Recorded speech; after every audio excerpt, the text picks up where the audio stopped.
वर्षों के बाद आया है, क्योंकि 450 वर्षों के बाद ये पहला कुंभ है जो इलाहाबाद में नहीं प्रयागराज में हो रहा है।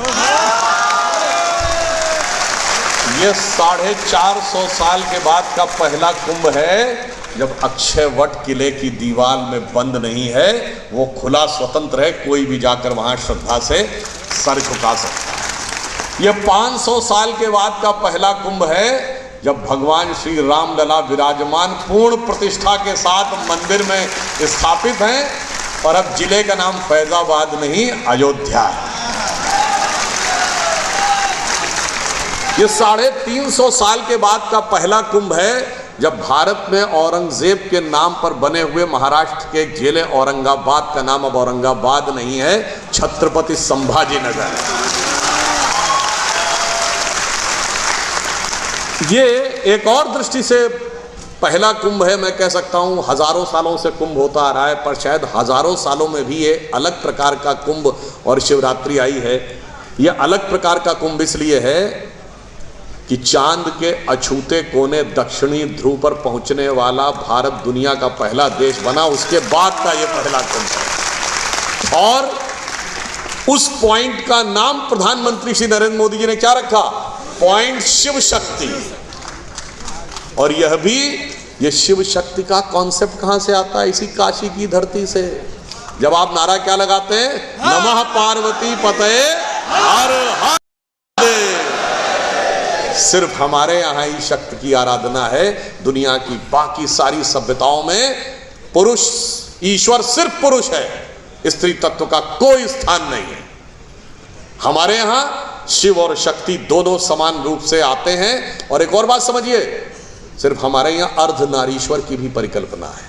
भगवान शंकर अर्धनारीश्वर हैं, परंतु अंतर क्या है उनकी सोच और हमारी सोच में? उस अर्धनारीश्वर स्वरूप में स्त्री और पुरुष का तत्व किस प्रकार मिलकर इस संसार की रचना करता है, जिसके लिए कालिदास ने रघुवंश के प्रथम श्लोक में लिखा है, वागार्थमि संप्रक्तो वागार्थमि प्रतिपतये जगतः पितरो वंदे पार्वती परमेश्वरो। अर्थात शब्द और अर्थ से मिलकर जैसे कविता बनती है, वैसे ही भगवान शंकर के अर्धनारीश्वर स्वरूप में मां पार्वती और शंकर से मिलकर यह सृष्टि बनती है। बगैर अर्थ के शब्द का कोई तात्पर्य नहीं है, कोई अस्तित्व नहीं है, और अगर अर्थ है तो उसकी अभिव्यक्ति नहीं है अगर शब्द के रूप में ना हो। सोचिए, और ये बात ऐसे नहीं है, ये बात हिंदी में भी कही गई है। निराला ने क्या कहा है? तुम तुंग हिमालय श्रृंग और मैं चंचल गति सुर सरिता, तुम विमल हृदय उच्छ्वास और मैं कांत कामिनी कविता। अब आप ये समझिए, भारत जब इतने बड़े परिवर्तन के बाद आया है, ये कुंभ और या महाशिवरात्रि तो पूरी दुनिया को यह संदेश देती है कि हम दुनिया में किस चीज के लिए आगे बढ़ रहे हैं। तो पहले इस नेशन के स्वरूप को भी समझें, उस पर हम बाद में बात करेंगे, और फिर इलेक्शन के स्वरूप को समझें। जैसा अभी मयंक जी अपने भाषण में बोल रहे थे, मुझे याद है 96, 97, 98 लगातार 98, 99 में एक साल में चुनाव हुए थे। तब अटल जी ने ये वाक्य बोला था कि लोकतंत्र के हृदय की धड़कन है चुनाव, पर अगर धड़कन जल्दी जल्दी दिल धड़कने लगे तो समझिए किसी बीमारी का संकेत दे रहा है। तो ये अपने आप में एक चुनौती है। दूसरा, मैं अपना उदाहरण बताता हूँ। टीवी पे डिबेट करते हैं, तो जैसे ही कोई हमारी सरकार ने निर्णय लिया, ये तो चुनाव को ध्यान में रख के किया गया है, तो मैंने एक दो बार एंकर से पूछा, मैंने कहा ठीक है भाई, तो आप ऐसा कोई 6 महीना बता दें जिसमें चुनाव ना होता हो।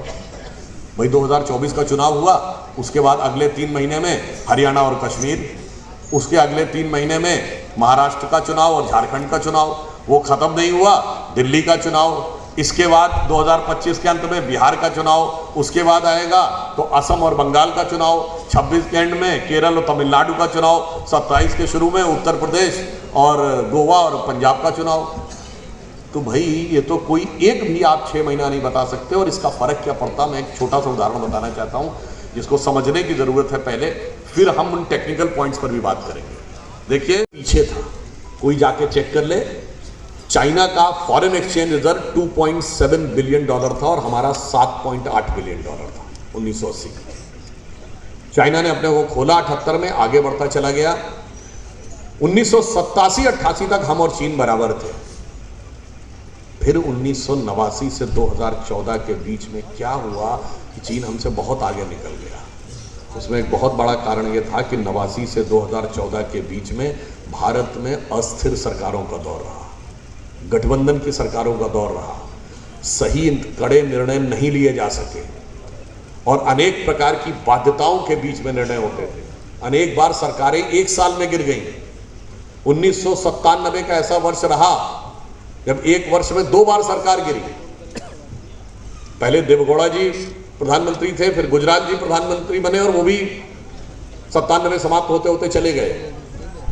तो एक बहुत बड़ा कारण था जिसने विकास के उस आधार को बाधित करने का काम किया। 2014 के बाद स्थिर सरकार आई, स्पष्ट बहुमत की सरकार आई, मजबूत सरकार आई, तो उसके बाद कुछ बड़े निर्णय लेने शुरू किए गए और अब जाके हम विकास में आगे आने शुरू हुए। तो one man one nation one election की अगर हम बात करें तो इसके 3-4 डायमेंशन है। पहला तो है टेक्निकल, संवैधानिक विषय।